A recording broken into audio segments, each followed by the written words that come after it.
ನಮಸ್ಕಾರ ವೀಕ್ಷಕರೇ, ಏಷ್ಯಾನೆಟ್ ಸುವರ್ಣ ನ್ಯೂಸ್ನ ಜಾತಕ ಫಲ ವಿಶೇಷ ಕಾರ್ಯಕ್ರಮಕ್ಕೆ ಸ್ವಾಗತ. ನಾನು ನಯನ ಶಂಕರ್. ಇವತ್ತು ಶುಕ್ರವಾರ, ಜೊತೆಗೆ ಕನು ಹಬ್ಬ ಕೂಡ ಇದೆ. ಹಾಗಾದ್ರೆ ಈ ಕನು ಹಬ್ಬ ಅಂದ್ರೆ ಏನು, ಯಾವ ರೀತಿಯಾಗಿ ಆಚರಣೆ ಮಾಡ್ತಾರೆ, ಈ ಹಬ್ಬದ ವಿಶೇಷತೆ ಏನು, ಇದರ ಜೊತೆಗೆ ದ್ವಾದಶ ರಾಶಿಗಳ ಫಲಾಫಲ ಹೇಗಿದೆ, ಹಾಗೆ ನೀವು ಕಳಿಸಿರುವಂತಹ ಸಂದೇಶಗಳಿಗೆ ಪರಿಹಾರವೇನು ಅನ್ನೋದನ್ನ ನೋಡ್ತಾ ಹೋಗೋಣ. ಇದೀಗ ನಮ್ಮ ಜೊತೆ ಖ್ಯಾತ ಜ್ಯೋತಿಷಿಗಳಾಗಿರುವಂತ ಶ್ರೀಕಂಠ ಶಾಸ್ತ್ರಿ ಅವರಿದ್ದಾರೆ. ಬನ್ನಿ ಅವರನ್ನ ಕಾರ್ಯಕ್ರಮಕ್ಕೆ ಸ್ವಾಗತಿಸೋಣ. ಶಾಸ್ತ್ರಿಗಳೇ, ಕಾರ್ಯಕ್ರಮಕ್ಕೆ ಸ್ವಾಗತ. ನಮಸ್ಕಾರಗಳು. ಶಾಸ್ತ್ರಿಗಳೇ, ಶುಕ್ರವಾರ ಜೊತೆಗೆ ಕನು ಹಬ್ಬ ಇದೆ, ಸಂಕ್ರಾಂತಿಯ ಮಾರನೇ ದಿನ. ಈ ದಿನದ ವಿಶೇಷತೆಯನ್ನು ತಿಳಿಸ್ಕೊಡೋದಾದ್ರೆ? ಶ್ರೀ ಗುರುಭ್ಯೋ ನಮಃ. ಹರಿ ಓಂ. ಮೂರ್ತಿತ್ವೇ ಪರಿಕಲ್ಪಿತ ಶಶಿಭೃತೋ ವೃತ್ಮಾ ಪುನರ್ಜನ್ಮನ ಆತ್ಮೇತ್ಯಾತ್ಮವಿದಾಂ ಕರ್ತುಶ್ಚೇಯ ಜತಾಂ ಭರ್ತ ಅಮರಜ್ಯೋತಿಷಾಂ ಲೋಕಾನಾಂ ಪ್ರಳಯೋದ್ಭವ ಸ್ಥಿತಿ ವಿಭುಶ್ಚಾನೇಕಧಾ ಯಶೃತೌ ವಾಚನ್ನ ಸದದಾ ತ್ವನೇಕ ಕಿರಣ ತ್ರೈಲೋಕ್ಯ ದೀಪೋ ರವಿಹಿ. ಸಮಸ್ತ ವೀಕ್ಷಕರಿಗೆ ಶುಭೋದಯ, ಶುಭ ಬೆಳಗು. ಈ ದಿನದ ಸಂದೇಶಗಳನ್ನು ಪರಿಶೀಲಿಸುವ ಪೂರ್ವದಲ್ಲಿ ಹೊತ್ತಿನ ಪಂಚಾಂಗವನ್ನು ಗಮನಿಸಿಕೊಳ್ಳೋಣ. ಶ್ರೀ ವಿಶ್ವಾವಸನಾಮ ಸಂವತ್ಸರ ಉತ್ತರಾಯಣ, ಹೇಮಂತ ಋತು, ಪುಷ್ಯಮಾಸ, ಕೃಷ್ಣ ಪಕ್ಷವಾಗಿದೆ. ಈ ದಿವಸ ಶುಕ್ರವಾರವಾಗಿರತಕ್ಕಂಥದ್ದು. ತ್ರಯೋದಶಿ ತಿಥಿ, ಮೂಲ ನಕ್ಷತ್ರ ಈ ದಿವಸ ತ್ರಯೋದಶಿ. ಈ ಕಾರಣದಿಂದಾಗಿ ಪ್ರದೋಷವೂ ಇದೆ. ಈ ದಿವಸ ಪ್ರದೋಷ ಪೂಜೆ ಮಾಡಿಕೊಂಡು ಈಶ್ವರನ ಕೃಪೆಗೆ ಪಾತ್ರರಾಗಬೇಕು. ಪ್ರದೋಷ ಪೂಜೆ ಬಹಳ ವಿಶಿಷ್ಟವಾದ ಒಂದು ಆಚರಣೆ, ವ್ರತ. ಅದನ್ನು ಆಚರಿಸೋದ್ರಿಂದ ನಮಗೆ ಯಾವುದೇ ರೀತಿಯ ತೊಂದರೆಗಳು ಕಾಡೋದಿಲ್ಲ. ತುಂಬ ಸಂಕಟದಲ್ಲಿದ್ದೀರಾ, ತುಂಬ ಕಷ್ಟದಲ್ಲಿದ್ದೀರಾ, ತುಂಬ ವ್ಯಥೆ ಪಡ್ತಾ ಇದ್ದೀರಾ ಅಂದರೆ ಯಾರು ಶ್ರದ್ಧೆಯಿಂದ ಈ ಪ್ರದೋಷ ಪೂಜೆಯನ್ನು ಮಾಡ್ತಾರೋ ಅವರಿಗೆ ಶಿವನ ಕೃಪೆಯಾಗುತ್ತೆ, ತುಂಬ ವಿಶೇಷವಾದ ಅನುಗ್ರಹಗಳು ಉಂಟಾಗುತ್ತೆ. ಹೀಗಾಗಿ ಶ್ರದ್ಧೆಯಿಂದ ಈ ದಿವಸ ಮಾಡಿ. ಈ ದಿವಸ ಕನು ಹಬ್ಬವನ್ನು ಆಚರಿಸ್ತಕ್ಕಂಥದ್ದು ತಮಿಳುನಾಡಿನಲ್ಲಿ, ಆ ಭಾಗದಲ್ಲಿ ಜಾಸ್ತಿ. ಕನು ಅದು ಒಂದು ರೀತಿಯ ಪಿತೃದೇವತೆಗಳ ಪೂಜೆ. ವಸ್ತುತಃ ನಾವು ಸಂಕ್ರಮಣದಲ್ಲಿ ನಿನ್ನೆ ನಾವು ಯಾವ ಸಂಕ್ರಾಂತಿ ಇದೆ ಅಂದರೆ ಸೂರ್ಯ ಸಂಕ್ರಮಣ ಇದ್ದ ಕಾಲದಲ್ಲಿ ಪಿತೃಗಳಿಗೆ ಆರಾಧನೆ ಮಾಡ್ತಕ್ಕಂಥದ್ದಿದೆ. ಪ್ರತಿ ಸಂಕ್ರಮಣವೂ ಹೇಳಿದೆ. ಹೀಗಾಗಿ 12 ಸಂಕ್ರಮಣಗಳಲ್ಲೂ ನಾವು ಆ ಹಿರಿಯರನ್ನು ನೆನೆಸ್ಕೊಳ್ತಕ್ಕಂಥದ್ದು, ಶ್ರಾದ್ದಗಳನ್ನು, ತರ್ಪಣಾದಿಗಳನ್ನು ಬಿಡ್ತಕ್ಕಂಥದ್ದು ಇದ್ದೇ ಇದೆ. ಈ ಕನು ಆ ಕಡೆ, ಆ ಭಾಗದಲ್ಲಿ, ದಕ್ಷಿಣ ಭಾಗದಲ್ಲಿ ಅಂದರೆ ನಮ್ಮ ತಮಿಳುನಾಡಿನ ಭಾಗಗಳಲ್ಲಿ ಒಂದು ಬಾಳೆ ಎಲೆಯ ಮೇಲೆ ಎಲ್ಲ ಅದೇ ಯಾವುದನ್ನು ನೈವೇದ್ಯ, ನಾವು ಪಿತೃಗಳಿಗೆ, ದೇವತೆಗಳಿಗೆ ನೈವೇದ್ಯ, ಶ್ರಾದ್ದಕ್ಕೆ ಪಿಂಡ ಪ್ರದಾನ ಮಾಡ್ತಕ್ಕಂಥದ್ದು ಯಾವುದಿದೆ ಅದನ್ನು ಉಂಡೆಗಟ್ಟಿ ಆ ಎಲೆಯಲ್ಲಿಟ್ಟು ಪಕ್ಷಿಗಳಿಗೆ ಆಹಾರವನ್ನು ಕೊಡ್ತಕ್ಕಂಥದ್ದು, ತನ್ಮೂಲಕ ಅವರ ಒಂದು ಆರಾಧನೆ ನಡೀತಕ್ಕಂಥ ಒಂದು ಕ್ರಮ. ಇದು ಕೂಡ ಬಹಳ ವಿಶಿಷ್ಟವಾದದ್ದು, ಅನುಗ್ರಹಪ್ರದವಾದದ್ದು. ಹೇಗೆ ಇಲ್ಲಿ ಏನಾಗಿದೆ, ಸೂರ್ಯಚಂದ್ರರಿಗೆರಡೂ ಆರಾಧನೆಯನ್ನು ಹೇಳ್ತಾ ಇದೆ ಈ ಒಂದು ಸಂಕ್ರಾಂತಿ. ಸಂಕ್ರಮಣ ಕಾಲದಲ್ಲಿ ಸೂರ್ಯನ ಆರಾಧನೆ ಪ್ರಧಾನ. ಪಿತೃಗಳ ಸ್ಮರಣೆ ಮಾಡುವುದರಿಂದ ಚಂದ್ರನ ಆರಾಧನೆ ಆಗುತ್ತೆ. ವಸ್ತುತಃ ಚಂದ್ರನೇ ಪಿತೃಲೋಕಕ್ಕೆ ನಾವು ಕೊಟ್ಟಂಥ ಯಾವ ಇದಿದೆ, ಏನು ಅವರಿಗೆ ಸಲ್ಲಿಸ್ತಕ್ಕಂಥ ಯಾವ ಆಹಾರ ಇದೆ, ಅದು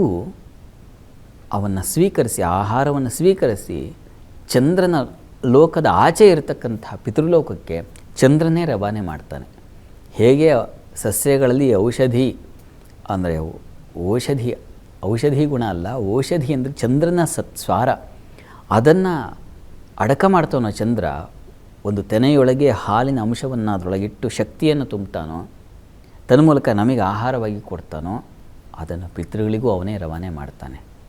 ಅದಕ್ಕೆ ಚಂದ್ರನದೇ ಆದ ಒಂದು ರವಾನೆಯ ದಾರಿ ಇದೆ. ಆ ರೀತಿಯಲ್ಲಿ ಯಾವ ರೀತಿ ಅಂತಂದರೆ, ಹೇಗೆ ನಮ್ಮ ಭಾರತದಲ್ಲಿನ ನೋಟುಗಳು ಅಮೇರಿಕದಲ್ಲಿ ನಡೆಯೋದಿಲ್ವೋ, ಅಲ್ಲಿನ ನೋಟುಗಳು ಇಲ್ಲಿ ನಡೆಯೋದಿಲ್ವೋ, ಅದಕ್ಕೆ ಮಾಧ್ಯಮ ಬೇರೆ ಇದೆಯೋ, ಬದಲಾವಣೆಗೆ ದಾರಿ ಇದೆಯೋ, ಆ ರೀತಿಯಲ್ಲಿ ನಮ್ಮ ಆಹಾರವನ್ನು ಪಿತೃಗಳಿಗೆ ರವಾನಿಸಲಿಕ್ಕೂ ಒಂದು ಕ್ರಮ ಇದೆ. ಆ ರೀತಿಯಲ್ಲಿ ಚಂದ್ರ ರವಾನಿಸ್ತಾನೆ. ಇದನ್ನು ನಾವು ಕಾಣ್ತೀವಿ ಪುರಾಣಗಳಲ್ಲಿ. ಅಲ್ಲಿ ಮತ್ಸ್ಯ ಕೂರ್ಮಿ ಚ ಪಕ್ಷಿಣ ಅಂತ ಒಂದು ಬರುತ್ತದೆ. ಹೇಗೆ ಒಂದು ಮತ್ಸ್ಯ ತನ್ನ ಮಗುವಿಗೆ ಆಹಾರ ಕೊಡುವಾಗ ದೃಷ್ಟಿಯಿಂದ ಅದು ನೋಡ್ತಾನೆ ಅದು ಬೆಳೆಸುತ್ತೆ ಮಗುವಿನ ಮೀನನ್ನು. ಅದರದ್ದು ಶಕ್ತಿ, ಅದು ಭಗವಂತ ಕೊಟ್ಟ ಶಕ್ತಿ ಆಗಿದೆ. ಆ ರೀತಿಯಲ್ಲಿ ಒಂದೊಂದು ಒಬ್ಬೊಬ್ಬರಿಗೆ ಒಂದೊಂದು ರೀತಿಯ ದಾರಿ ಇರುತ್ತೆ.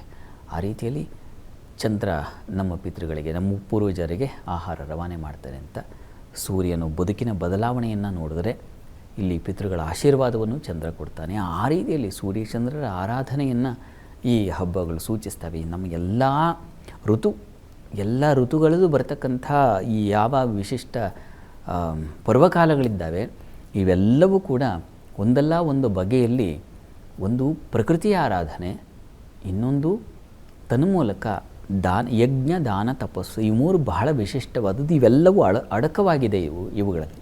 ಅದು ನೀವು ಪ್ರಕೃತಿ ಪೂಜೆ ಮಾಡಿ, ದೇವ ಪೂಜೆ ಮಾಡಿ, ಅಥವಾ ಭೂತ ಪೂಜೆ ಆಗಲಿ, ಹೀಗೆ ಹಲವು ಬಗೆಗಳಲ್ಲಿದೆ. ಯಾವುದೋ ಒಂದು ಬಗೆಗಳಲ್ಲಿ ನಮ್ಮ ಕೃತಜ್ಞತೆಯನ್ನು ತೋರಿಸ್ತಕ್ಕಂಥದ್ದು, ಅದು ನೀವು ಪ್ರಕೃತಿಗೆ, ಪಿತೃಗಳಿಗೆ, ಇನ್ಯಾರಿಗೂ ಆಗಿರಬಹುದು. ಅಂತೂ ಇದು ಎಲ್ಲವೂ ಸಂಪತ್ತು ಅವನಿಂದಾಗಿ ಭಗವಂತನಿಂದ ಪಡೆದಿದ್ದೀವಿ.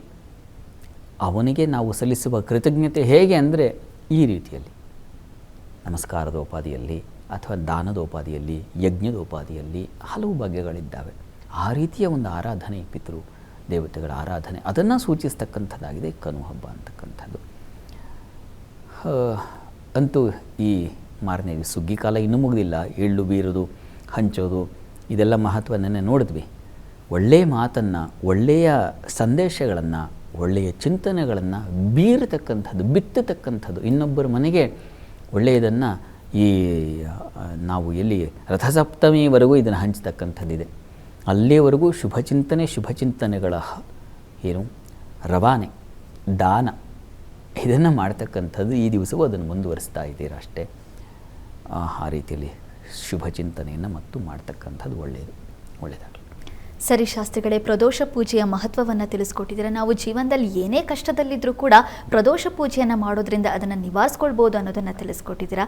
ಹಾಗೆ ಇವತ್ತು ಕನು ಹಬ್ಬ ಇರೋದ್ರಿಂದ ಪಿತೃಗಳ ಮಹತ್ವ, ಅದರ ಜೊತೆಗೆ ಅವರಿಗೆ ಕೃತಜ್ಞತೆಯನ್ನು ಯಾವ ರೀತಿ ಸಲ್ಲಿಸ್ಬೋದು ಅನ್ನೋದನ್ನು ತಿಳಿಸ್ಕೊಟ್ಟಿದ್ದೀರಾ ಶಾಸ್ತ್ರಿಗಳೇ. ಈಗ ವೀಕ್ಷಕರು ಸಾಕಷ್ಟು ಸಂದೇಶ ಕಳಿಸಿದ್ದಾರೆ, ಅದನ್ನು ನೋಡ್ತಾ ಹೋಗೋಣ. ಮೊದಲನೇ ಸಂದೇಶವನ್ನು ಉಡುಪಿಯಿಂದ ಕಿರಣ್ ಅವರು ಕಳಿಸಿದ್ದಾರೆ. ಕಿರಣ್ ಅವರ ಜನ್ಮ ದಿನಾಂಕ 5/8/2012, ಹುಟ್ಟಿದ ಸಮಯ ಸಂಜೆ 5:30. ನಾನೀಗ CA ಓದ್ತಾ ಇದ್ದೀನಿ, ಮುಂದಿನ ಶಿಕ್ಷಣದ ಬಗ್ಗೆ ತಿಳಿಸ್ಕೊಡಿ ಅಂತ ಪ್ರಶ್ನೆ ಕೇಳಿದ್ದಾರೆ ಶಾಸ್ತ್ರಿಗಳೇ. ಕಿರಣ್ ಅವರ ಪ್ರಶ್ನೆ CA ಮಾಡ್ತಾ ಇದ್ದಾರೆ, ಮುಂದೇನು ಅಂತ ಕೇಳಿದ್ದಾರೆ. ಹೌದು ಶಾಸ್ತ್ರಿಗಳೇ. ಜಾತಕ ನೋಡೋಣ. CAಗೆ ಬಲ ಇದೆಯಾ? ಬಲ ನಾವೊಂದು ಗುರಿ ಇಟ್ಕೊಂಡಾಗ ಅದರ ಕಡೆಗೆ ಸಾಧಿಸಬೇಕಾಗತ್ತೆ, ಅದರಿಂದ ಹೊರಗೆ ಬರಬಾರ್ದು. ಶ್ರೇಯಾಂಸಿ ಬಹುವಿಘ್ನಾನಿ ಅಂತ ಒಳ್ಳೆ ಗುರಿ ಇಟ್ಕೊಂಡಾಗ ಒಳ್ಳೆ ಕೆಲಸಕ್ಕೆ 108 ವಿಘ್ನಗಳು ಬರುತ್ತೆ. ಅದನ್ನು ನೀವು ತಲೆಗೆ ಹಚ್ಕೋಬೇಡಿ. ನೀವು ತೊಗೊಂಡಿದ್ದೀರ ತಾನೇ, ಓದಿ. ಅದಕ್ಕೆ ಗ್ರಹಬಲ ಎಷ್ಟರ ಮಟ್ಟಿಗೆ ನೋಡೋಣ. ನೋಡಿ, ನಿಮ್ಮ ಜಾತಕವನ್ನು ಪರಿಶೀಲಿಸಿದ್ರೆ ಕರ್ಮಾಧಿಪತಿ ಬುಧ ಮತ್ತು ಯಾರೂ ಈ ಲಿಪಿ ಗಣಿತಾದಿ ಕಾವ್ಯ ಶಿಲ್ಪೈಹಿ ಅಂತ ಬುಧನ ಬಲ ಬೇಕು ಅಂತ ಹೇಳುತ್ತೆ. ಗುರುವಿನ ಬಲವೂ ಬೇಕಾಗುತ್ತೆ. ಇಬ್ಬರೂ ಕೂಡ ದುಸ್ಥಾನಗಳಲ್ಲಿದ್ದಾರೆ. ಒಬ್ಬ ಷಷ್ಠದಲ್ಲಿ, ಗುರು ಷಷ್ಠದಲ್ಲಿದ್ದರೆ ಬುಧ ಅಷ್ಟಮದಲ್ಲಿದ್ದಾನೆ. ಇದು ಬಾಧಕವಾಗುತ್ತೆ ಅನ್ನೋದನ್ನು ಸೂಚಿಸ್ತಾ ಇದೆ. ಆದರೆ ನಿಮಗೆ ನವಾಂಶದಲ್ಲಿ ಬುಧ ತನ್ನದೇ ಅಂಶ ತೊಗೊಂಡಿರ್ತಕ್ಕಂಥದ್ದು ಬಹಳ ಒಳ್ಳೆಯದು. ಉಚ್ಚಾಂಶ ತೊಗೊಂಡಿದ್ದಾನೆ, ಸಾಧಿಸ್ತೀರಾ ನೀವು, ಮಾಡಿ. ವಿಷ್ಣು ಸಹಸ್ರನಾಮ ಹೇಳ್ಕೊಳ್ಳಿ. ಪ್ರತಿ ದಿವಸ ವಿಷ್ಣು ಸಹಸ್ರನಾಮ ಪಾರಾಯಣ ಮಾಡಿದ್ರೆ ಯಾವ ಸಂಕಲ್ಪದಿಂದ ನೀವು ಪಾರಾಯಣ ಮಾಡ್ತೀರೋ ಆಯಾ ಸಂಕಲ್ಪದ ಫಲ ಸಿಗುತ್ತೆ ಅಂತ ಫಲಶ್ರುತಿ ಇದೆ. ಹೀಗಾಗಿ ನೀವು ಪ್ರತಿ ದಿವಸ ನಿಮಗೆ ಬಲ ಏನಪ್ಪ ಅಂದರೆ ವಿಷ್ಣು ಸಹಸ್ರನಾಮ ಇದನ್ನು ಹೇಳ್ಕೊಳ್ಳಿ. ಅದು ತುಂಬ ಸಹಾಯವಾಗುತ್ತೆ. ಜೊತೆಗೆ ನೀವು ಪ್ರತಿ ಬುಧವಾರ ಸಾಧ್ಯವಾದರೆ ವಿಷ್ಣು ಸನ್ನಿಧಾನಕ್ಕೆ ಹೆಸರುಬೇಳೆ ಪಾಯಸ ನೈವೇದ್ಯ ಮಾಡಿ ಅದನ್ನು ಪ್ರಸಾದ ತೊಗೊಳ್ಳಿ. ಹೆಸರುಬೇಳೆ ಪಾಯಸ ನೈವೇದ್ಯ ಮಾಡಿಸೋದು, ಸ್ವಲ್ಪ ಪ್ರಸಾದ ತೊಗೊಳ್ಳಿ. ಇವೆರಡೂ ಮಾಡ್ತಾ ಬನ್ನಿ, ನೀವು ಗೆಲ್ತೀರ. ಒಳ್ಳೆಯದಾಗಲಿ. ಸರಿ ಶಾಸ್ತ್ರಿಗಳೇ, ಮುಂದಿನ ಸಂದೇಶವನ್ನು ಉಡುಪಿಯಿಂದ ಪ್ರವೀಣ್ ಅವರು ಕಳಿಸಿದ್ದಾರೆ. ಪ್ರವೀಣ್ ಅವರ ಜನ್ಮ ದಿನಾಂಕ 4/7/2001, ಹುಟ್ಟಿದ ಸಮಯ ಬೆಳಗ್ಗೆ 5:47. MBA ಆಗಿದೆ, ಆದರೆ ಸರಿಯಾದ ಕೆಲಸ ಸಿಗ್ತಾ ಇಲ್ಲ, ಪರಿಹಾರ ತಿಳಿಸ್ಕೊಡಿ ಅಂತ ಪ್ರಶ್ನೆ ಕೇಳಿದ್ದಾರೆ ಶಾಸ್ತ್ರಿಗಳೇ. ಪ್ರವೀಣ್ ಅವರ ಪ್ರಶ್ನೆ MBA ಆಗಿದೆ, ಕೆಲಸ ಸಿಗ್ತಾ ಇಲ್ಲ ಅಂತ ಕೇಳಿದ್ದಾರೆ. ಹೌದು ಶಾಸ್ತ್ರಿಗಳೇ. ನೋಡೋಣ, ಜಾತಕವನ್ನು ಪರಿಶೀಲಿಸೋಣ. ನೋಡಿ, ತಮ್ಮದು ಮಿಥುನ ಲಗ್ನವಾಗಿದೆ. ಲಗ್ನದಿಂದ ಕರ್ಮಾಧಿಪತಿ ಗುರು ನಿಮ್ಮ ಜಾತಕದಲ್ಲಿ ಲಗ್ನದಲ್ಲೇ ಇದ್ದಾನೆ. ರವಿಯುಕ್ತನಾಗಿರೋದ್ರಿಂದ ಮೌಢ್ಯತೆ ಇದೆಯಾ ಅಂತ ನೋಡಿದೆ. ಮೌಢ್ಯನಾಗಿಲ್ಲ, ಯೋಚನೆ ಮಾಡಬೇಡಿ, ಅನುಕೂಲ ಉಂಟಾಗುತ್ತೆ, ಆತಂಕ ಬೇಡ. ಪ್ರಸ್ತುತ ನಿಮಗೆ ಶುಕ್ರದಶೆಯಲ್ಲಿ ಈಗ ಬುಧನ ಕಾಲ ನಡೀತಾ ಇದೆ. ಬುಧ ನಿಮ್ಮ ಜಾತಕದಲ್ಲಿ ವ್ಯಯದಲ್ಲಿದ್ದಾನೆ. ಇದು ಸ್ವಲ್ಪ ಮಟ್ಟಿಗಿನ ತೊಡಕು. ಕಾಲ ನಿಮಗೆ ಸ್ವಲ್ಪ ಸಪೋರ್ಟ್ ಮಾಡ್ತಾ ಇಲ್ಲ. ಲಗ್ನಾಧಿಪತಿ ಆಗಿದ್ದುಕೊಂಡು ಅವನು ದುಸ್ಥಾನದಲ್ಲಿದ್ದರೆ ಸ್ವಲ್ಪ ನಿಮ್ಮ ಶ್ರಮಕ್ಕೆ, ನೀವು ಪಟ್ಟಂಥ ಯಾವುದೋ ಒಂದು ಕಾರ್ಯಗಳಿಗೆ, ನೀವು ಪ್ರಯತ್ನ ಮಾಡೋ ಕಾರ್ಯಗಳಿಗೆ ಸ್ವಲ್ಪ ಫಲಹೀನತೆಯನ್ನು ಸೂಚಿಸುತ್ತೆ. ಇದಕ್ಕೆ ನೀವು ಪ್ರತಿ ಬುಧವಾರ ವಿಷ್ಣು ಸನ್ನಿಧಾನಕ್ಕೆ ಸ್ವಲ್ಪ ಹೆಸರು ಕಾಳು ಹಾಗೂ ಸ್ವಲ್ಪ ಮಟ್ಟಿಗೆ ಹೂವು, ಪರಿಮಳ ಭರಿತವಾದ ಹೂವನ್ನು ಸಮರ್ಪಣೆ ಮಾಡಿ 12 ಬುಧವಾರ ಇದನ್ನು ಮಾಡಿ. ಖಂಡಿತ ನಿಮಗೆ ಕೆಲಸ ಉಂಟಾಗುತ್ತೆ, ಆತಂಕ ಬೇಡ. 12 ವಾರದೊಳಗೆ ಶ್ರದ್ಧೆಗೆ ತಕ್ಕ ಫಲ. ಶ್ರದ್ಧೆಯಿಂದ ಮಾಡಿ, ಒಳ್ಳೆಯದಾಗಲಿ. ಸರಿ ಶಾಸ್ತ್ರಿಗಳೇ, ಮುಂದಿನ ಸಂದೇಶವನ್ನು ಚಿತ್ರದುರ್ಗದಿಂದ ವೆಂಕಟೇಶ್ ಅವರು ಕಳಿಸಿದ್ದಾರೆ. ವೆಂಕಟೇಶ್ ಅವರ ಜನ್ಮ ದಿನಾಂಕ 24/4/1970. ಹುಟ್ಟಿದ ಸಮಯ ಸಂಜೆ 6:20. ಆರೋಗ್ಯ ಹೇಗಿದೆ, ಜೊತೆಗೆ ಸ್ವಂತ ಮನೆ ಕಟ್ಟಬೇಕು ಅಂತ ಅಂದ್ಕೊಂಡಿದ್ದೀನಿ, ಅದು ಯಾವಾಗ ಆಗುತ್ತೆ ತಿಳಿಸ್ಕೊಡಿ ಅಂತ ಪ್ರಶ್ನೆ ಕೇಳಿದರು ಶಾಸ್ತ್ರಿಗಳೇ. ವೆಂಕಟೇಶ್ ಅವರ ಪ್ರಶ್ನೆ ಆರೋಗ್ಯ ಮತ್ತು ಮನೆಗೆ ಸಂಬಂಧಿಸಿದೆ. ಯಾವಾಗ ಕಟ್ತೀನಿ ಅಂತ ಶಾಸ್ತ್ರಿಗಳೇ ನೋಡೋಣ. ನೋಡಿ, ತಮ್ಮದು ತುಲಾ ಲಗ್ನವಾಗಿದೆ. ಲಗ್ನಾಧಿಪತಿ ಶುಕ್ರ ನಿಮ್ಮ ಜಾತಕದಲ್ಲಿ ತನ್ನದೇ ಮನೆಯಲ್ಲಿದ್ದಾನೆ, ಅಷ್ಟಮದಲ್ಲಿ ಇರಲಿ. ಪ್ರಸ್ತುತ ಚಂದ್ರದಶೆಯಲ್ಲಿ ತಮಗೆ ನಡೀತಾ ಇರತಕ್ಕಂಥದ್ದು ಈಗ ಶನೈಶ್ಚರ ಕಾಲ ನಡೀತಾ ಇದೆ. ಚತುರ್ಥಾಧಿಪತಿ ಕಾಲ ನಡೀತಾ ಇದೆ. ಶನೈಶ್ಚರ ನೀಚನಾಗಿದ್ದಾನೆ, ಬಲಹೀನನಾಗಿದ್ದಾನೆ. ಮೌಢ್ಯತೆ ಇದೆಯಾ ಅಂತ ನೋಡಿದ್ರೆ 10-17ರಲ್ಲಿ ಇರ್ತಕ್ಕಂಥದ್ದು ಮೌಢ್ಯನಾಗಿದ್ದಾನೆ. ಹೀಗಾಗಿ ಮನೆಗೆ ಸಂಬಂಧಿಸಿದ ಹಾಗೆ ನಿಮಗೆ ಸ್ವಲ್ಪ ಬಲ ಕಡಿಮೆ ಇದೆ ಇವರೇ. ಹೀಗಾಗಿ ಮನೆ ಕಟ್ತೀರಾ ಅಂತಂದರೆ ಸದ್ಯಕ್ಕೆ ಕಾಲಾವಕಾಶ ನಿಮಗೆ ಸ್ವಲ್ಪ ಬಲಹೀನವಾಗಿದೆ, ಅನುಕೂಲ ಇಲ್ಲ. 2029 ಫೆಬ್ರವರಿ ನಂತರ ನಿಮಗೆ ಸ್ವಲ್ಪ ಅವಕಾಶ ಉಂಟಾಗುತ್ತೆ. ಹೀಗಾಗಿ ಆಗ ಪ್ರಯತ್ನ ಮಾಡಿ. 29 ಆ ವರ್ಷದ ನಂತರದಲ್ಲಿ ನಿಮಗೆ ಹೆಚ್ಚಿನ ಸಹಾಯ ಉಂಟಾಗುತ್ತೆ. ಆಗ ಪ್ರಯತ್ನ ಮಾಡಿ, ಅದು ನಿಮಗೆ ಹೆಚ್ಚಿನ ಶುಭ ಫಲ ಕೊಡುತ್ತೆ. ಆರೋಗ್ಯದ ಮಟ್ಟಿಗೆ ಈಗ ಶನೈಶ್ಚರ ಕವಚ ಹೇಳ್ಕೊಳ್ಳಿ. ಅವನು ಹೃದ್ರೋಗಗಳನ್ನು ಅಥವಾ ಇನ್ಯಾವುದೋ ಒಂದು ಶನೈಶ್ಚರ ಸ್ನಾಯುವಸ್ತ್ಯಸುರ್ತುಗಥ ಅಂತ ಮುಂದುವರಿಯುತ್ತೆ. ಹಾಗೆ ಸ್ನಾಯುಗಳಿಗೆ ಸಂಬಂಧಿಸಿರ್ತಕ್ಕಂಥ ನೋವನ್ನು ಉಂಟು ಮಾಡಬಹುದು, ಹೃದ್ರೋಗಗಳನ್ನು ತಂದುಕೊಡಬಹುದು. ಹುಷಾರು. ಹೀಗಾಗಿ ಶನೈಶ್ಚರ ಕವಚ ಪ್ರತಿ ದಿವಸ ಹೇಳಿಕೊಳ್ಳಿ, ಒಳ್ಳೆಯದಾಗಲಿ. ಸರಿ ಶಾಸ್ತ್ರಿಗಳೇ, ಮುಂದಿನ ಸಂದೇಶವನ್ನು ಹಾಸನದಿಂದ ಪ್ರಕಾಶ್ ಅವರು ಕಳಿಸಿದ್ದಾರೆ. ಪ್ರಕಾಶ್ ಅವರ ಜನ್ಮ ದಿನಾಂಕ 28/12/1983. ಹುಟ್ಟಿದ ಸಮಯ ರಾತ್ರಿ 9:20. ಮದುವೆ ಯಾವಾಗ ಆಗುತ್ತೆ ತಿಳಿಸ್ಕೊಡಿ ಅಂತ ಪ್ರಶ್ನೆ ಕೇಳಿದ್ದಾರೆ ಶಾಸ್ತ್ರಿಗಳೇ. ಪ್ರಕಾಶ್ ಅವರ ಪ್ರಶ್ನೆ ಅದು ವಿವಾಹಕ್ಕೆ ಸಂಬಂಧಿಸಿದೆ ಅಲ್ವಾ? ಹೌದು ಶಾಸ್ತ್ರಿಗಳೇ. ಜಾತಕ ನೋಡೋಣ. ನೋಡಿ, ತಮ್ಮ ಜಾತಕವನ್ನು ಪರಿಶೀಲಿಸಿದರೆ ಇದು ಕರ್ಕಟಕ ಲಗ್ನವಾಗಿದೆ. ಲಗ್ನದಿಂದ ಸಪ್ತಮಾಧಿಪತಿ ಶನೈಶ್ಚರ ಚಂದ್ರಯುಕ್ತನಾಗಿರತಕ್ಕಂಥದ್ದು. ಶನೈಶ್ಚರ ನವಾಂಶದಲ್ಲಿ ನೀಚಾಂಶ ತೆಗೆದುಕೊಂಡಿರತಕ್ಕಂಥದ್ದು. ಇದು ನೋಡ್ಲಿಕ್ಕೆ ಚೆನ್ನಾಗಿದ್ದಾನೆ, ಶನೈಶ್ಚರ ಉಚ್ಚಸ್ಥಾನದಲ್ಲಿದ್ದಾನೆ. ಆದರೆ ನವಾಂಶದಲ್ಲಿ ಸ್ವಲ್ಪ ಒಳಗಡೆ ಹೋಗಿ ನೋಡಿದ್ರೆ ಎಲ್ಲಿದ್ದಾನೆ ಶನೈಶ್ಚರ?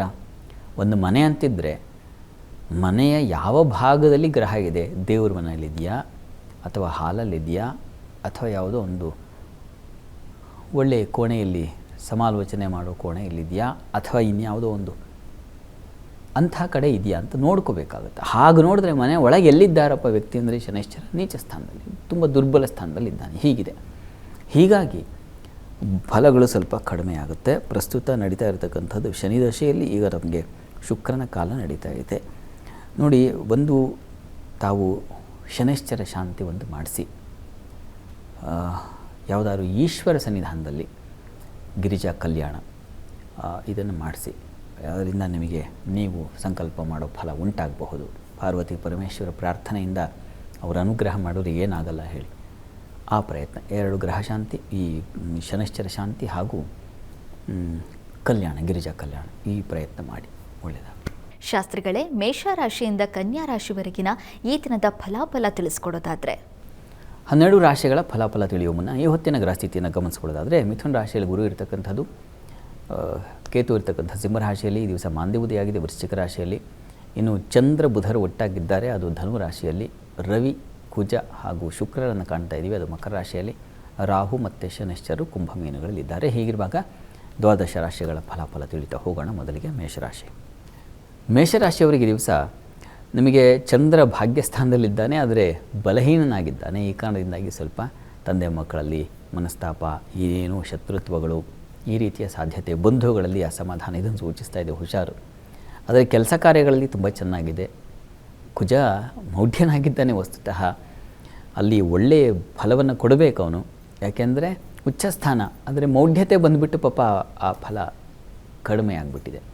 ಹೀಗಾಗಿ ಆದರೆ ರವಿಯಿಂದಾಗಿ ಶುಕ್ರನಿಂದಾಗಿ ಇದ್ದೇ ಇದೆ. ಅಧಿಕಾರದ ಬಲ, ವೃತ್ತಿಯಲ್ಲಿ ಹೆಚ್ಚಿನ ಅನುಕೂಲ ಇತ್ಯಾದಿ ಕಾಣ್ತೀರಾ, ಆತಂಕ ಬೇಡ. ಈ ದಿವಸ ಸ್ವಲ್ಪ ವಸ್ತು ನಷ್ಟತೆ, ಖಿನ್ನತೆ, ಈ ರೀತಿಯ ಒಂದು ಸಾಧ್ಯತೆ ಸ್ವಲ್ಪ ಡಲ್ ಆಗಿದೆ ಈ ದಿವಸ. ಪ್ರಾರ್ಥನೆಗೆ ದಿವಸ ನವಗ್ರಹ ಸ್ತುತಿ ಹೇಳ್ಕೊಳ್ಳಿ. ಇನ್ನು ವೃಷಭ ರಾಶಿಯವರಿಗೆ ದಿವಸ ನಿಮಗೆ ಕುಟುಂಬ ಸೌಖ್ಯ ತುಂಬ ಚೆನ್ನಾಗಿದೆ, ಹಣಕಾಸಿನ ಅನುಕೂಲ ಚೆನ್ನಾಗಿರ್ತದೆ. ಈ ದಿವಸ ವಿಶೇಷವಾದ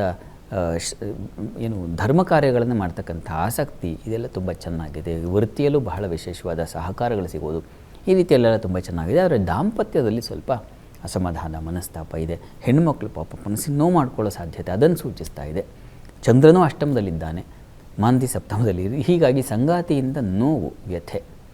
ಹೀಗಾಗಿ ಲಕ್ಷ್ಮೀನಾರಾಯಣರ ಪ್ರಾರ್ಥನೆ ಸ್ಮರಣೆ ಮಾಡಿಕೊಳ್ಳಿ, ಶಿವಪಾರ್ವತಿಯರನ್ನು ಸ್ಮರಣೆ ಮಾಡಿಕೊಳ್ಳಿ ಮುಖ್ಯವಾಗಿ, ಏಕೆಂದರೆ ಪ್ರದೋಷವೂ ಇದೆ ಈ ಕಾರಣದಿಂದ. ಇನ್ನು ಮಿಥುನ ರಾಶಿಯವರಿಗೆ ದಿವಸ ಕೆಲಸ ಕಾರ್ಯಗಳಲ್ಲಿ ತುಂಬ ಚೆನ್ನಾಗಿದೆ. ವಿಶೇಷವಾದ ಸೌಕರ್ಯ, ಅನುಕೂಲಗಳು ಉಂಟಾಗುತ್ತೆ. ಸಹೋದ್ಯೋಗಿಗಳ ಸಹಕಾರ ಸಿಗುತ್ತೆ ಈ ದಿವಸ. ಆದರೆ ಹೆಚ್ಚಿನ ನಷ್ಟಕ್ಕೂ ಒಳಗಾಗ್ತೀರಾ, ಹಣ ಕಳ್ಕೊಳ್ತೀರಾ. ವ್ಯಾಪಾರಿಗಳು ಬಹಳ ಮುಖ್ಯವಾಗಿ ಹಾಲು ಹೈನು ಕ್ಷೇತ್ರಗಳಲ್ಲಿರೋರು, ಸ್ಪೋರ್ಟ್ಸ್ ಆ ಕ್ಷೇತ್ರಗಳಲ್ಲಿ ಕೆಲಸ ಮಾಡೋರಿಗೆ ಸ್ವಲ್ಪ ಶ್ರಮ, ನಷ್ಟ, ವ್ಯಥೆ ಇದನ್ನು ಸೂಚಿಸ್ತಾ ಇದೆ. ಸಾಲ ಮಾಡಿ ತಂದು ಹಾಕಿದ್ದೀನಿ ಅಂತಕ್ಕಂಥ ಒಂದು ಒತ್ತಡ, ಸಾಲ ತೀರಿಸಬೇಕು ಅನ್ನೋ ಒಂದು ಈ ರೀತಿಯ ಒಂದು ತೊಂದರೆ, ಇದನ್ನೆಲ್ಲ ಸೂಚಿಸ್ತಾ ಇದೆ. ಈ ದಿವಸ ಸ್ವಲ್ಪ ಡಲ್ ಇದೆ ನಿಮಗೂ ಕೂಡ. ಪ್ರಾರ್ಥನೆಗೆ ಈ ದಿವಸ ನೀವು ತಪ್ಪದೇ ವಿಷ್ಣು ಸಹಸ್ರನಾಮ ಹೇಳ್ಕೊಳ್ಳಿ. ಇನ್ನು ಕರ್ಕಟಕ ರಾಶಿಯವರಿಗೆ ದಿವಸ ಕೆಲಸ ಕಾರ್ಯಗಳಲ್ಲಿ ತುಂಬ ಚೆನ್ನಾಗಿದೆ. ಅನುಕೂಲ, ಧೈರ್ಯ, ಸಾಹಸ, ಏನು ಅಧಿಕಾರದ ಬಲ ಇದೆಲ್ಲ ತುಂಬ ಚೆನ್ನಾಗಿದೆ. ಸೇನೆಯಲ್ಲಿರೋರಿಗೆ, ಪೊಲೀಸ್ ಡಿಪಾರ್ಟ್ಮೆಂಟಲ್ಲಿರೋರಿಗೆ ತುಂಬ ಚೆನ್ನಾಗಿದೆ. ಈ ದಿವಸ ಹಣಕಾಸಿನ ಸಮೃದ್ಧಿಯೂ ಉಂಟಾಗುತ್ತೆ. ಈ ದಿವಸ ಚೆನ್ನಾಗಿದೆ. ದಿವಸ ತೊಡಕೇನಪ್ಪ ಅಂದರೆ ಚಂದ್ರ ರಾಷ್ಟ್ರಾಧಿಪತಿ ಷಷ್ಠದಲ್ಲಿದ್ದರೆ ಆರೋಗ್ಯದಲ್ಲಿ ವ್ಯತ್ಯಾಸ ಆಗುತ್ತೆ, ವ್ಯಯಾಧಿಪತಿ ಜೊತೆಗೆ. ಹೀಗಾಗಿ ಹಾಸ್ಪಿಟ್ಲಿಗೆ ಓಡಾಡದೆ ಅಲ್ದಾಡದೆ ಈ ರೀತಿಯಲ್ಲಿರ್ತದೆ. ಹೀಗಾಗಿ ದುರ್ಗಾ ಕವಚ ಹೇಳ್ಕೊಳ್ಳಿ. ಇನ್ನು ಸಿಂಹರಾಶಿಯವರಿಗೆ ವೃತ್ತಿಯಲ್ಲಿ ಬಹಳ ವಿಶೇಷವಾದ ಅನುಕೂಲ, ಸಹಕಾರ ಮತ್ತು ಲಾಭ. ಸಿಹಿ ಪದಾರ್ಥದ ವ್ಯಾಪಾರಿಗಳಿಗೆ ಲಾಭ, ಮತ್ತು ಹಿರಿಯರಿಂದ, ದೊಡ್ಡವರಿಂದ, ಬುದ್ಧಿವಂತರಿಂದ ಸಹಕಾರಗಳು, ಒಳ್ಳೆಯ ಮಾರ್ಗದರ್ಶನ ಸಿಗೋದು, ಈ ರೀತಿಯೆಲ್ಲ ತುಂಬ ಚೆನ್ನಾಗಿದೆ. ಪ್ರಯಾಣದಲ್ಲಿ ಸ್ವಲ್ಪ ತೊಂದರೆ ಸೂಚಿಸ್ತಾ ಇದೆ, ಹುಷಾರು, ಎಚ್ಚರ ವಹಿಸಿ. ಅದರಲ್ಲೂ ಈ ನೀರಿನ ಪ್ರದೇಶಗಳು, ಬೆಟ್ಟ ಪ್ರದೇಶಗಳು ಇಂಥ ಕಡೆ ಸ್ವಲ್ಪ ಹುಷಾರು. ಪ್ರಾರ್ಥನೆಗೆ ಸುಬ್ರಹ್ಮಣ್ಯ ಪ್ರಾರ್ಥನೆ ಮಾಡಿ. ಕನ್ಯಾ ರಾಶಿಯವರಿಗೆ ನೋಡಿ, ಈ ದಿವಸ ಕೆಲಸ ಕಾರ್ಯಗಳಲ್ಲಿ ತುಂಬ ಚೆನ್ನಾಗಿದೆ. ಪ್ರತಿಭಾಶಕ್ತಿ ಚೆನ್ನಾಗಿರುತ್ತದೆ, ಉತ್ಸಾಹವೂ ಚೆನ್ನಾಗಿರುತ್ತದೆ. ಈ ದಿವಸ ನಿಮಗೆ ಬಂಧುಗಳ, ಮಿತ್ರರ ಸಹಾಯ ಚೆನ್ನಾಗಿರ್ತದೆ, ಆತಂಕ ಬೇಡ. ಕೃಷಿಕರಿಗೆ ತುಂಬ ಚೆನ್ನಾಗಿದೆ. ಬಟ್ಟೆ ವಸ್ತ್ರ ವ್ಯಾಪಾರಿಗಳಿಗೆ ತುಂಬ ಚೆನ್ನಾಗಿದೆ. ಈ ದಿವಸ ಅನುಕೂಲ ಚೆನ್ನಾಗಿದೆ. ಈ ದಿವಸ ನಿಮಗೆ ಸ್ವಲ್ಪ ಕಿವಿ ಬಾಧೆ, ಗಂಟಲು ಬಾಧೆ ಸೂಚಿಸ್ತಾ ಇದೆ, ಹುಷಾರು. ಸುಬ್ರಹ್ಮಣ್ಯ ಕವಚ ಹೇಳ್ಕೊಳ್ಳಿ. ತುಲಾರಾಶಿಯವರಿಗೆ ಕೆಲಸ ಕಾರ್ಯಗಳಲ್ಲಿ ಈ ದಿವಸ ಹೆಚ್ಚಿನ ಸಹಾಯ ಸಹಕಾರ ಸಿಗುತ್ತೆ. ಮತ್ತು ಈ ದಿವಸ ನಿಮಗೆ ಬಂಧು ಬಾಂಧವರಿಂದ ತುಂಬ ಹೆಚ್ಚಿನ ಅನುಕೂಲ. ಪ್ರಯಾಣ, ವಿಹಾರ, ಈ ಭೂ ವ್ಯವಹಾರಗಳಲ್ಲಿ ಸ್ವಲ್ಪ ಅನುಕೂಲ ಆಗ್ತಕ್ಕಂಥದ್ದು, ಲಾಭ ಬರತಕ್ಕಂಥ ಒಂದು ಸೂಚನೆಗಳು, ಸಾಧ್ಯತೆಗಳು ಇದನ್ನೆಲ್ಲ ಸೂಚಿಸ್ತಾ ಇದೆ. ಮಾಘ ಮಾಸ ಶುರುವಾಗ ಮುನ್ನವೇ ಒಂದು ಫೋನ್ ಕಾಲ್ ಬಂದುಬಿಡುತ್ತೆ, ಈ ಥರ ತೊಗೋಬೇಕಾಗಿದೆ, ಎಷ್ಟು ಏನು ಎತ್ತ, ಅದು ನಿಮಗೆ ಬರ್ತಕ್ಕಂಥ ಲಾಭ, ಹೀಗೆಲ್ಲ ಚೆನ್ನಾಗಿದೆ.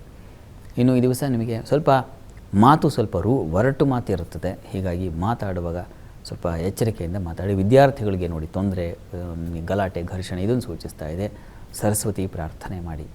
ಇನ್ನು ವೃಶ್ಚಿಕ ರಾಶಿಯವರಿಗೆ ಕೆಲಸ ಕಾರ್ಯಗಳ ದಿವಸ ತುಂಬ ಚೆನ್ನಾಗಿದೆ. ಯಶಸ್ಸನ್ನು ಗಳಿಸ್ತೀರಾ, ಹೆಚ್ಚಿನ ಅನುಕೂಲ ಕಾಣ್ತೀರಾ. ಈ ದಿವಸ ನಿಮಗೆ ಸ್ವಲ್ಪ ಮಟ್ಟಿಗೆ ಆರೋಗ್ಯದಲ್ಲಿ ವ್ಯತ್ಯಾಸ ಆಗುವ ಸಾಧ್ಯತೆ ಇದೆ, ಹುಷಾರು. ಉಳಿದ ಹಾಗೆ ಕುಟುಂಬ ಸಹಕಾರ, ಕುಟುಂಬದಲ್ಲಿ ಒಂದು ಪ್ರೀತಿ, ವಾತ್ಸಲ್ಯಗಳು, ತಾಯಿಯ ವಾತ್ಸಲ್ಯ, ಪ್ರೀತಿ, ತಾಯಿಯ ಬಂಧುಗಳಿಂದ ಸಹಕಾರ ಇದೆಲ್ಲ ತುಂಬ ಚೆನ್ನಾಗಿದೆ.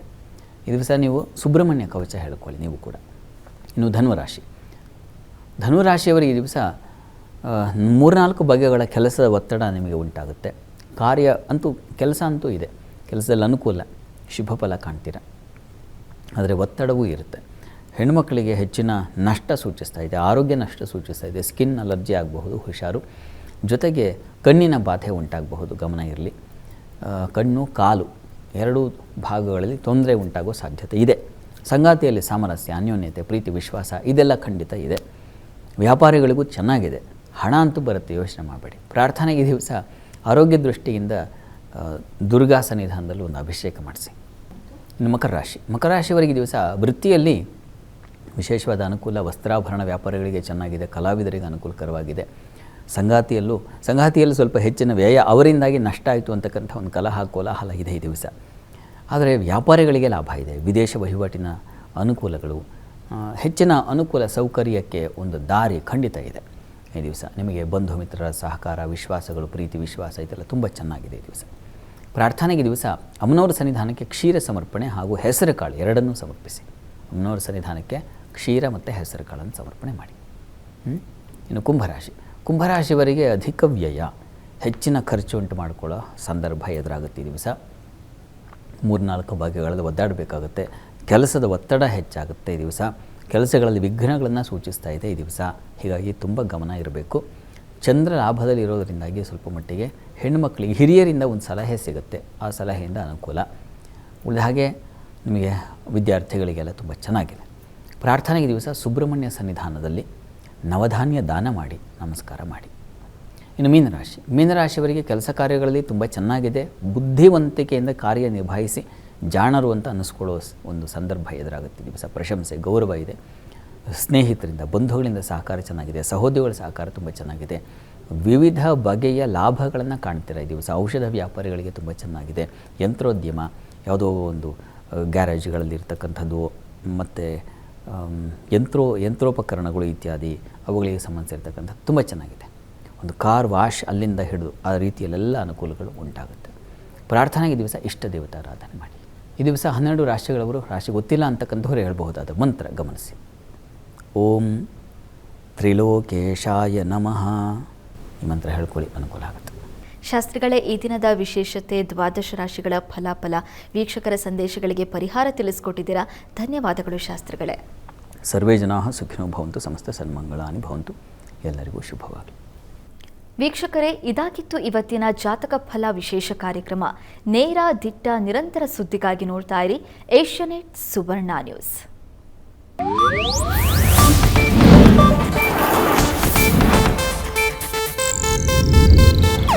ಇದು ಏಷ್ಯಾನೆಟ್ ನ್ಯೂಸ್ ನೆಟ್ವರ್ಕ್ ಪ್ರಸ್ತುತಿ.